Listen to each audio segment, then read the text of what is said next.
The year is 1500. On the western edge of Europe, where the land simply stops and the Atlantic begins, stands a city trembling with ambition. Lisbon. 65,000 souls crowd its hills above the Tagus River. The harbor never sleeps. Caravels loaded with pepper, cinnamon, and gold unload at the Ribeira docks. Church bells ring. Merchants from Venice, Flanders, and Genoa press through narrow streets chasing fortunes they cannot yet imagine. One small kingdom has cracked the ocean open. Yet to the spice merchants of Cairo, to the sultans of the Indian Ocean, to the Venetian bankers who once controlled all Eastern trade, this shift remains invisible, a sail on the horizon. And in 1500, that sail is carrying everything that will remake the world. We recreate this world using AI to help you step into Lisbon as it was, its docks, and its palaces, its storms at sea. Stay until the end to see how one city changed every ocean on Earth. Before we walk Lisbon streets, let's step back, because without understanding the world Portugal was born into, nothing that follows makes sense. Imagine Europe in 1400. Every spice that reaches a kitchen in Paris or London, every bag of black pepper, every pinch of cinnamon has traveled thousands of miles overland from Asia, passing through Arab traders, Persian merchants, Egyptian port masters, and finally into the hands of Venetian middlemen. By the time pepper reaches a European table, it has been taxed, handled, and marked up so many times that it sells for its weight in silver. Spices are not luxury items. They are medicine. They are preservatives. They are currency. Picture Portugal, a kingdom of barely 1 million people squeezed onto the western edge of Iberia. No great rivers connecting it to Europe's heartland. No overland trade routes. What Portugal has is the sea. 500 miles of Atlantic coastline, and fishermen who have always sailed far. It helps to look at what Portugal's kings had been building for decades before 1500. Beginning with Prince Henry, called the Navigator, though he rarely sailed himself, Portugal had established a systematic program of oceanic exploration, unlike anything the world had seen. From his base at Sagres at the very southwestern tip of Europe, Henry gathered cartographers, navigators, and astronomers. He sent captains south along the African coast, 1 degree of latitude at a time, and demanded they return with knowledge. Madeira, 1419. The Azores, 1439. Cape Verde, 1456. Each voyage pushed further. Each return brought maps, winds, currents, the slow accumulation of oceanic knowledge that no other European nation possessed. Then, in 1488, Bartolomeo Diaz rounded the Cape of Good Hope. He had found the bottom of Africa and proven the Indian Ocean was reachable by sea. It was one of the most important moments in navigation history. Portugal kept it almost entirely secret. 9 years later, Vasco da Gama sailed from Lisbon with 4 ships. He crossed the Indian Ocean. He reached Calicut, India, in May 1498.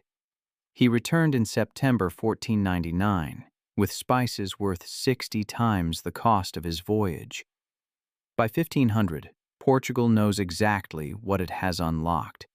The rest of the world does not yet understand what is coming.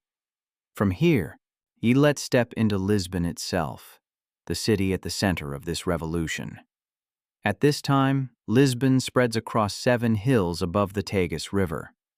The estuary below, called the Mar de Pala, the Sea of Straw for the way sunlight shimmers across its surface, stretches nearly 10 miles wide. Standing on the Alfama Hill and looking south, you would see a harbor filled with masts. Dozens, sometimes hundreds, the greatest concentration of ocean-going vessels in Europe. Let's walk through the city from the waterfront up. The Ribeira district hugs the shoreline. This is where the money moves. The Ribera Palace, the royal residence, sits directly on the water, looking out over the harbor. Beside it stands the Casa da India, the House of India, a state institution that functions as warehouse, customs house, royal treasury, and trading monopoly all in one. Every ship returning from Africa or Asia must dock here first. Every cargo must be weighed, catalogued, and taxed before a single sack of pepper reaches the market. The Casa de India is the machine that converts oceanic adventure into national wealth. Walk away from the water and the streets narrow and steepen. The Alfama, the old Moorish quarter, climbs the hill in a tangle of whitewashed walls and terracotta roofs. This neighborhood is one of the oldest in Lisbon, shaped during the centuries when the city was called Lisbon and ruled from the great castle above. The São Jorge Castle still dominates the skyline in 1500, its towers visible from ships far out at sea, a landmark for sailors returning home after months on the open ocean. Picture who lives in Lisbon at this moment. The population is extraordinary in its diversity. African enslaved people, brought from trading posts along the Guinea coast, make up perhaps 10% of the city's population, one of the highest concentrations in any European city. Flemish merchants have their own quarter near the waterfront. Italian bankers from Genoa and Florence operate counting houses not far from the royal palace. Jewish scholars and physicians, many recently expelled from Spain, have found refuge here, bringing with them mathematical and astronomical knowledge that feeds directly into Portuguese navigation. This is not a sleepy Atlantic port. This is a city in the grip of transformation, loud, crowded, cosmopolitan, and electric with possibility. Sailors who have seen the coast of Brazil argue with merchants who have smelled the spice markets of Calicut. Everyone in Lisbon in 1500 knows that the world is bigger than it was 10 years ago, and everyone suspects it is about to get bigger still. King Manuel I sits at the center of this world. He came to the throne in 1495, inheriting the framework of exploration his predecessors had built. He is 31 years old in 1500, and he understands precisely what Vasco da Gama's voyage means. The spice route to India, if Portugal can hold it, defend it, and supply it regularly, will make his kingdom the wealthiest in Europe. Possibly the wealthiest in the world. In March 1500, King Manuel signs the orders. A fleet of 13 ships, the largest Portugal has ever assembled for a single voyage, will sail for India. Its commander, Pedro Álvares Cabral, a 32-year-old nobleman with limited seafaring experience but absolute royal trust. Vasco da Gama himself helps plan the route. Imagine being on Lisbon's waterfront on the morning of March 9th, 1500. The Tagus is crowded with small boats ferrying last supplies to the fleet. 13 caravels and naus, heavy ocean ships, ride at anchor, their hulls freshly caulked, their holds packed with trade goods, copper ingots, red coral, striped cloth, silver coins. The sailors, perhaps 1,500 men in total, say their prayers at the church of Santa Maria de Belém, a small chapel built by Prince Henry on the riverbank west of the city. Families crowd the shore. Some weep. Many of these men will not return. Cabral's fleet swings south and west into the Atlantic, deliberately wide, following the winds Vasco da Gama had charted. And then something extraordinary happens. On April 22nd, 1500, after 6 weeks at sea, the lookout on Cabral's lead ship spots an unexpected coastline rising from the western horizon. Green hills, dense forest, birds unlike any seen in Africa or Europe. Cabral has no idea what he is looking at. He sends a small boat to investigate. The shore party returns with reports of people, naked, painted, utterly unlike anyone the Portuguese have encountered before. Cabral names the land Ilha de Vera Cruz, the island of the True Cross, believing at first it might be a large island. He sends one ship back to Lisbon immediately with the news. Then he sails on toward India. Back in Lisbon, when the messenger ship arrives weeks later, King Manuel grasps the implication before his advisors do. This land, whatever it is, lies east of the line established by the Treaty of Tordesillas in 1494, the agreement dividing the unexplored world between Portugal and Spain. It is Portuguese by treaty. Manuel writes immediately to the Spanish monarchs, mentioning it almost casually, as if discovering a continent were routine.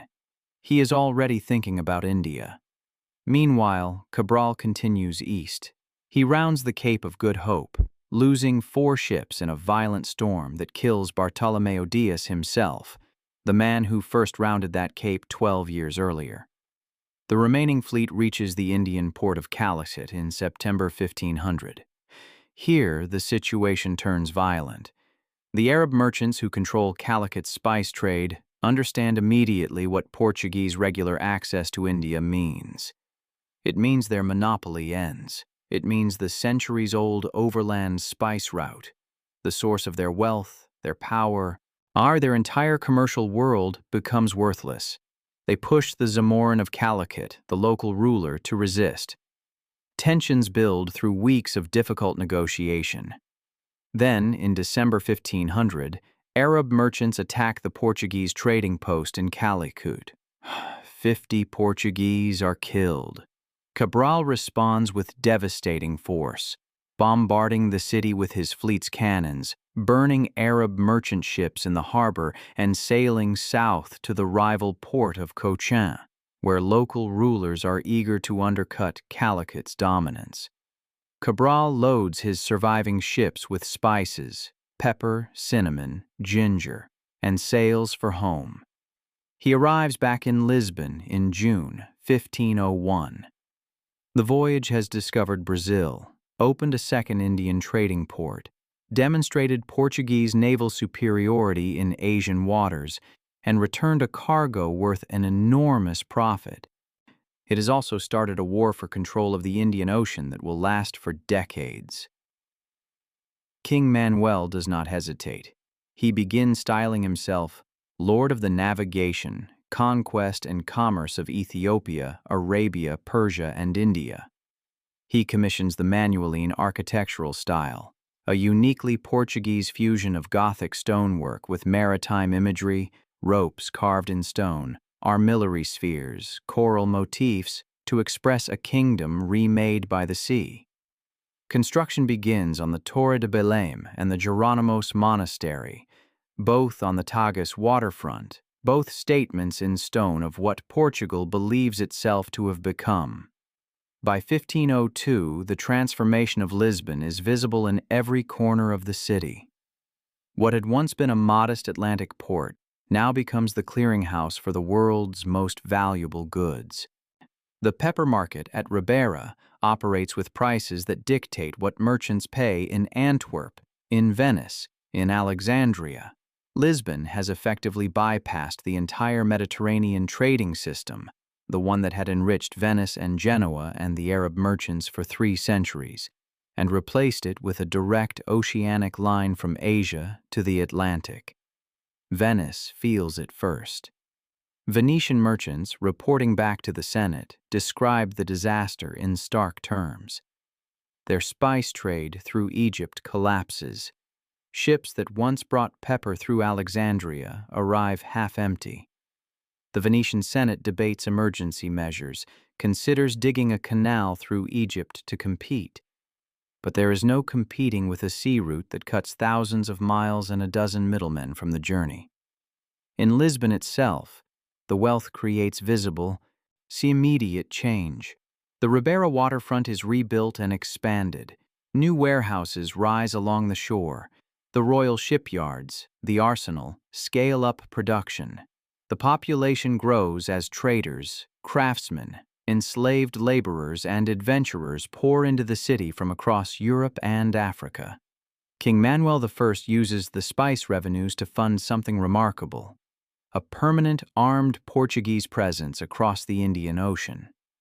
From 1502 onward, Vasco da Gama leads a second fleet to India, this time not as a trader seeking permission, but as a naval commander demanding submission. Portuguese warships begin patrolling the sea lanes between East Africa, Arabia, and India. Any ship caught trading spices without a Portuguese pass, called a cartas, is seized or sunk. The Indian Ocean, which had been a relatively open trading sea for centuries, is becoming a Portuguese lake. Arab dhow captains who had sailed freely from Oman to Malacca for generations now sail under the shadow of Portuguese cannon. The Swahili city-states of East Africa, Kilwa, Mombasa, Sofala, face Portuguese demands for tribute and, when they refuse, Portuguese bombardment. What had once been a web of independent, interlocking trade networks across the Indian Ocean world is beginning to be reorganized around a single European power operating from a city on the Atlantic coast of Europe. Step back now and take in the full picture of what Lisbon has become and what it has set in motion by the first years of the 16th century. A kingdom of 1 million people on the far western edge of Europe has accomplished something without precedent in human history. It has connected, by sea, by cannon, and by trade, 4 continents simultaneously: the Atlantic coast of Africa, the shores of Brazil, the ports of India, the spice islands of Southeast Asia. All of these are now being drawn for the first time into a single commercial network centered on one city. Think about what this means for the people living through it. A sailor departing Lisbon in 1500 might spend 2 years at sea, survive storms that kill half his crewmates, reach markets that no European had ever seen, and return home a wealthy man, or not return at all.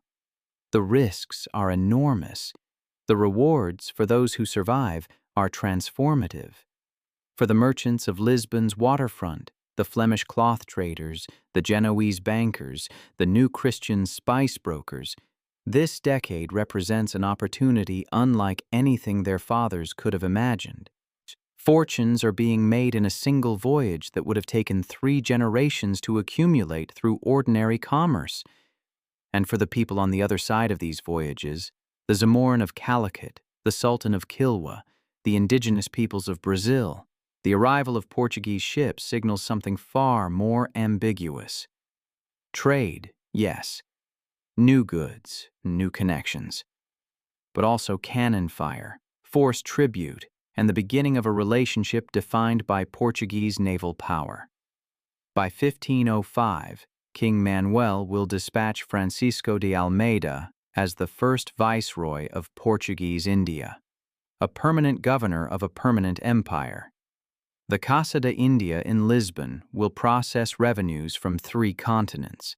The Jerónimos Monastery, rising stone by stone on the Tagus waterfront, will stand as the monument to this extraordinary decade. Lisbon in 1500 is not simply a city at its peak. It is a city at the beginning of something the world has never seen. An oceanic empire, built on wind and canvas and iron cannon, governed from the edge of the known world. And the ocean, which once marked the end of everything, has become the beginning.